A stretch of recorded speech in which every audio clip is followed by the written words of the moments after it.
ناظرین السلام علیکم ورحمۃ اللہ وبرکاتہ۔ آج ہم پڑھیں گے نورانی قاعدہ میں تختی نمبر 9 اظہار کا قاعدہ۔ دو چیز ہوتا ہے، ایک اظہار اور ایک اخفا۔ یہ دونوں چیپٹر بہت زیادہ اہم اور خاص ہے، قرآن پاک کو صحیح کرنے کے لیے بہت زیادہ یوزفل ہے، کیونکہ اکثر جگہ جو آتی ہے غلطیاں انہی چیزوں میں آتی ہیں۔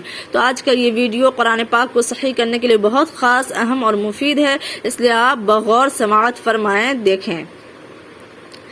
سب سے پہلے جو ہم نے پیچھے 2-3 سبق کو چھوڑ دیا ہے، اس لیے کہ وہ اتنا زیادہ اس کی ضرورت قرآن پاک کے صحیح کرنے میں نہیں تھا، اور ابھی ہمارا ٹارگٹ ہے کہ رمضان سے پہلے جو صریح غلطیاں ہوتی ہیں جن میں اکثر لوگ پھنس جاتے ہیں، ان چیزوں کو واضح کر کے اس سے بچانے کی کوشش کرنا۔ اس لیے ہم 2-3 سبق جو اتنا زیادہ مفید نہیں تھا اس کو چھوڑ کر ہم آگے بڑھ رہے ہیں اظہار کے قاعدے کی طرف۔ تو سب سے پہلے ہم یہ جانیں گے کہ اظہار یہ ہے کیا۔ اظہار بنا ہے ظاہر سے۔ ظاہر کا مطلب ہوتا ہے کسی چیز کو ظاہر کرنا۔ آپ لوگ سمجھتے ہیں تم نے یہ میرا راز ظاہر کر دیا، تو کیا مطلب؟ کھول دیا، ظاہر کر دیا لوگوں کے سامنے۔ تو اظہار کا قاعدہ کیا ہے؟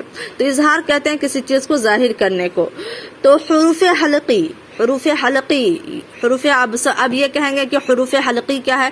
تو حروف حلقی وہ حروف ہیں جو حلق سے نکلتے ہیں۔ یہ کل 6 حروف ہیں: حمزہ، ہا، عین، ہا، غین، خا۔ حمزہ، ہا، عین، ہا، غین، خا، یہ 6 حروف حلق سے نکلتے ہیں۔ اسی طرح کچھ حروف دانت سے نکلتے ہیں، اس کو حروف اسنانی کہتے ہیں، کیونکہ اسنان کا مطلب دانت ہوتا ہے۔ اسی طرح کچھ حروف ہونٹ سے نکلتے ہیں، اسے حروف شفوی کہا جاتا ہے۔ تو اسی طرح حروف حلقی بھی ہوتے ہیں۔ تو حروف حلقی 6 ہیں۔ ان 6 کے بعد اگر تنوین یا نون ساکن کے بعد یہ 6 میں سے کوئی حروف اگر آئیں گے تو اس کو تنوین یا نون ساکن کو ظاہر کر کے پڑھا جائے گا۔ تنوین یا نون ساکن کو ظاہر کر کے پڑھا جائے گا۔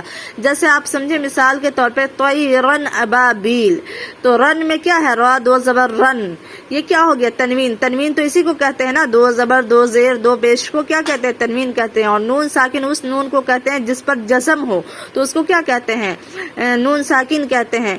تو تنوین یا نون ساکن یعنی جس پر 2 زبر زیر پیش ہو، یا وہ نون جس پہ جزم ہو، اس کے بعد عین، ہا، حمزہ، ہا، غین، خا، ان 6 میں سے اگر کوئی حروف آئے گا تو اس تنوین اور نون ظاہر کو صاف پڑھا جائے گا۔ جیسے طیرن ابابیل، نارن حامیہ۔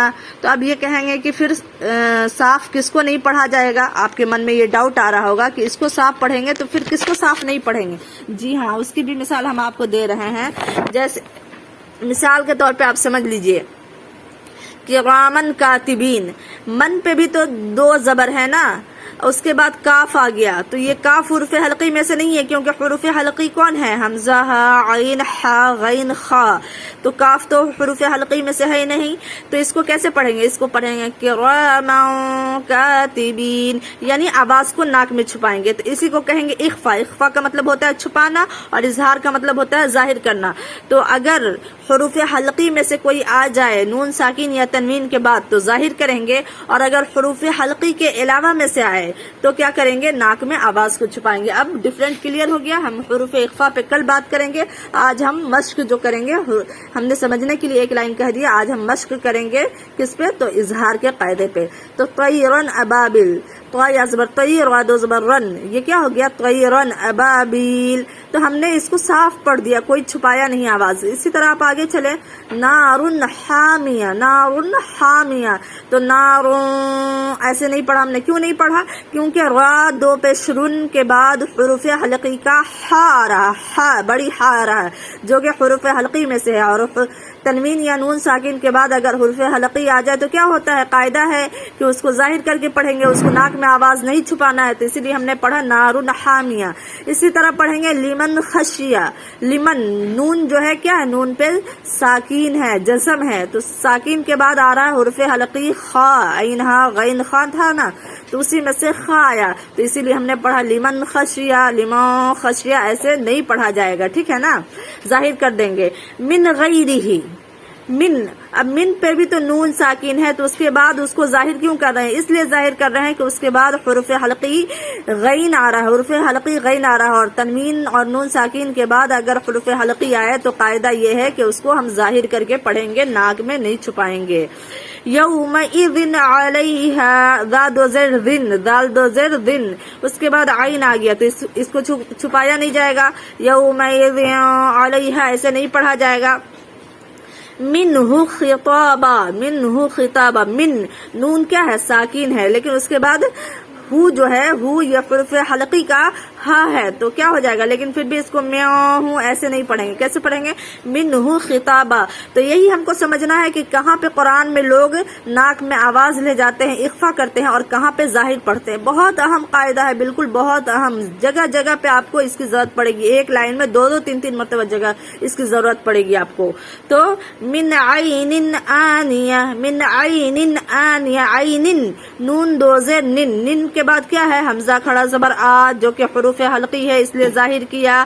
کفون احد کفون احد واو دو زبر ون. اب اس کے بعد حمزہ آ گیا حمزہ یعنی حمزہ زبر آ تو اسی وجہ سے اس کو ہم نے ظاہر کر دیا. کفوان ایسے نہیں پڑھیں گے. کفون احد. فمن عوفیہ فمن عوفیہ یہ نون ساکن کے بعد عین آ گیا اسی لیے ظاہر کریں گے. من اخیہ من نون کے بعد حمزہ آ گیا اس لیے ظاہر کریں گے. من اذن کتاب حکیم من نون ساکن کے بعد کیا آ گیا حمزہ آ گیا. کتاب حکیم اس کو کیوں ظاہر کریں گے؟ ہم نے بہت ساری مثالیں دے دی. اب آپ اس میں بتائیے کمنٹ کر کے کہ ہم کیوں اس کو ظاہر کر کے پڑھ رہے ہیں. کتاب حکیم کو ہم ناک میں کیوں آواز نہیں لے جا رہے ہیں؟ آپ ضرور کمنٹ کے ذریعے بتائیں تاکہ مجھے یہ سمجھ میں آئے کہ آپ کو کچھ سمجھ میں آ بھی رہا ہے. عذاب غلیظ اس میں بھی آپ بتائیں کہ کیوں ہم نے کس وجہ سے ہم نے اخفا نہیں کیا ظاہر کیا.